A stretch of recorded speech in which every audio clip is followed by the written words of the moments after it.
Après les dégâts, place au décompte. Les Échos nous parlent évidemment des intempéries dans le sud. Le coût humain et matériel des inondations n'a pas encore été défini.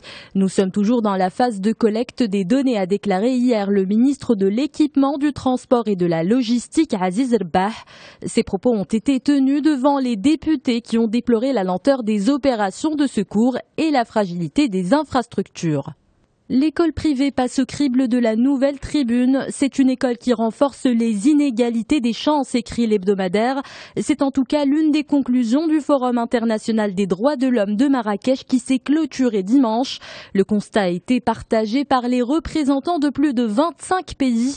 Mais cet état des lieux se confirme surtout en Afrique, continent où les politiques de privatisation accentuent les disparités sociales.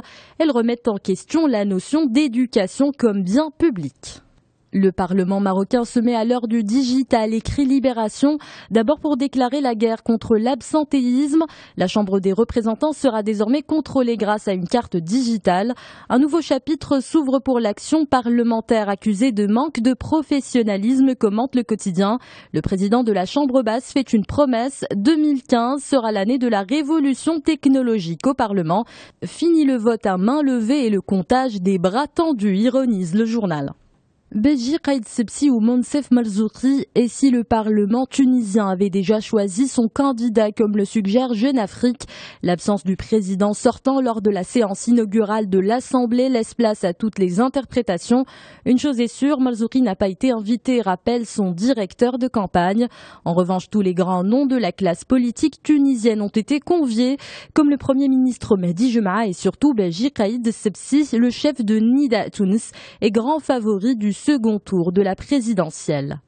À 339 voix contre 151, l'Assemblée nationale a adopté hier la fameuse proposition de la résolution du groupe socialiste. Elle demande au gouvernement français de reconnaître l'État palestinien. Le texte affirme l'urgente nécessité d'aboutir à un règlement définitif du conflit. Il parle de l'établissement d'un État palestinien aux côtés d'Israël sur la base des lignes de 1967. Ce vote ne lie pas le gouvernement et n'a pas de valeur contraignante, rappelle Le Monde. Un point qui semble rassurer Israël, affirme pour sa part le Figaro. L'État hébreu a choisi de minimiser les conséquences de la reconnaissance d'un État de Palestine, peut-on lire. Pour le ministère israélien des Affaires étrangères, ce type de position ne fait qu'éloigner les possibilités de paix. Il ajoute que ce vote n'engage en rien François Hollande. Le président français aura-t-il ou pas le courage de reconnaître la Palestine, se demande de son côté L'Orient le Jour. Le quotidien libanais parle de la symbolique de ce vote, mais il met en doute la sincérité de la démarche et sa portée politique. Les observateurs y voient une simple opération de communication intérieure, une manœuvre pour flatter l'électorat des banlieues que le Parti socialiste tente désespérément de récupérer.